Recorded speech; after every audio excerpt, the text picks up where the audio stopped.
On July 11th, the Supreme Court made a decision that may end over a decade-long controversy about singer Steve Yoo, also known in Korea as Yoo Seung-jun. The top court overturned the lower court's decision to ban the singer's entry into Korea.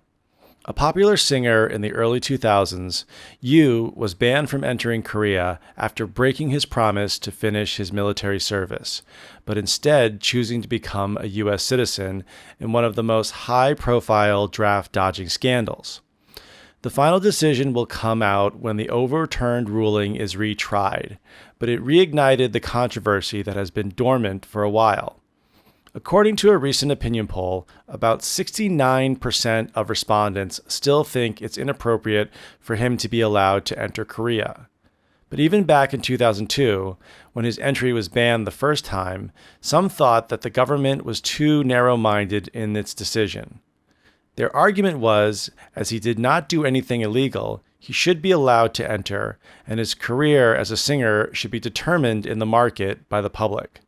But the majority of Koreans thought the government's decision was right, pointing out the fact that he blatantly told a lie to the public about his intentions to serve in the military. Draft dodging has always been a touchy issue in Korea, and Koreans have seen various cases of celebrities evading conscription through various gray area methods. The reasoning behind the government's continued ban was he may undermine morale of soldiers who are devoting themselves to serving the country. Taking the public sentiment into consideration, even if he's allowed to enter Korea, it won't be easy for him to rebuild his career as a singer.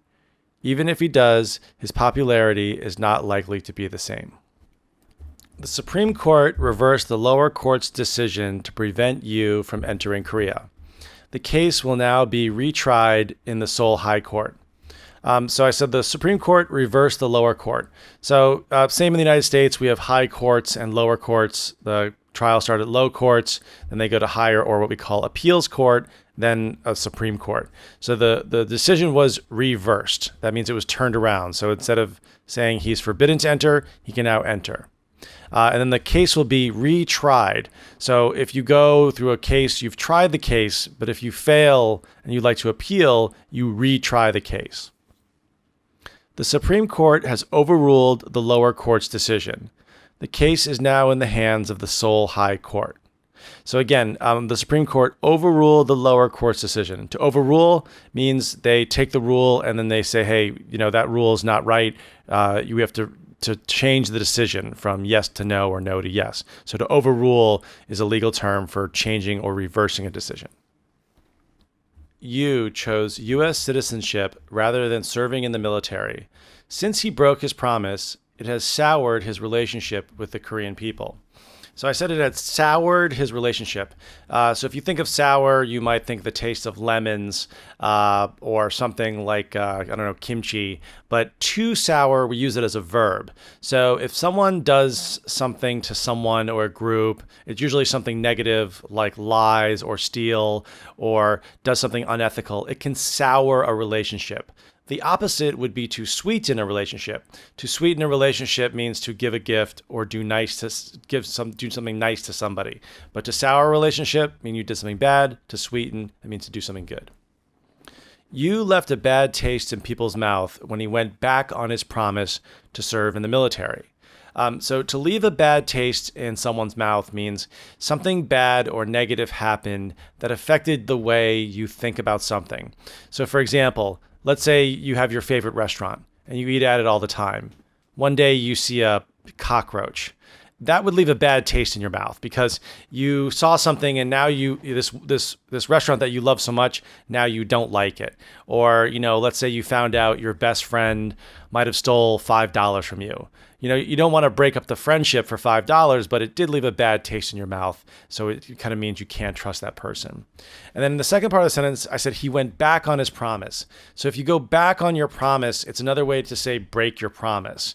So if he promised to go to the military service and didn't, he went back on his promise. Yoo's fan base is still behind him. However, the outcry from the public has damaged his reputation, and he may not see success during his comeback. So a couple things here. Use fan base. Your fan base is the number of fans you have. And they said they're still behind him, which means they still support him. And I said, however, outcry from the public. Outcry is usually when a lot of people or a group of people are complaining about something.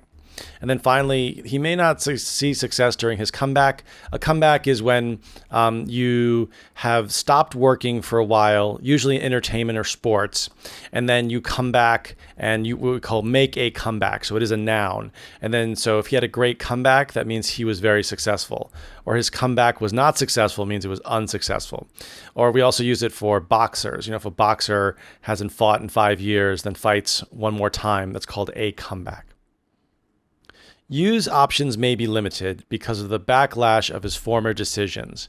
He still has loyal fans, but there is little expectation he will be a big success. So I said Yoo's options may be limited, means there's not a lot of options for him when he comes back.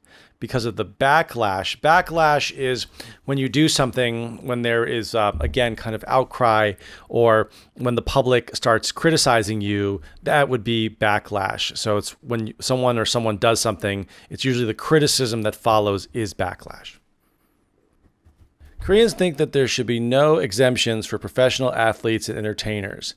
The upper class should be treated the same as everyone else when it comes to defending the nation. So I just mentioned the upper class should be treated. So upper class is usually what we call like upper middle class or upper class. These are usually people making over a certain amount of money every year. Every country's different. It could be $100,000, $200,000 or more. Draft dodging is a controversial issue in Korea.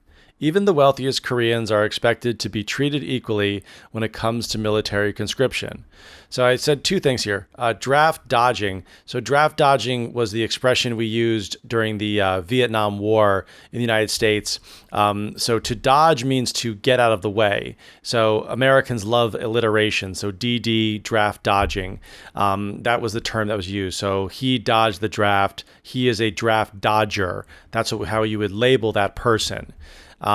And then finally at the end, I said military conscription. So a military conscription is a draft. When you have mandatory military service for a country, those are called conscription. And the soldiers serving in that unit are called conscripts. They did not volunteer. So we have draftees and conscripts. Those are two different ways of defining people who have to serve for the military. Thanks, guys. Thanks for downloading. And you can follow me at MattSam, MattSsam. Also, check out the Konglish book on Reedy Books, RIDIBOOKS.com. And you can also check out my modern slang book. Thanks for all your feedback on Instagram and really appreciate it. Talk to you later. Bye-bye.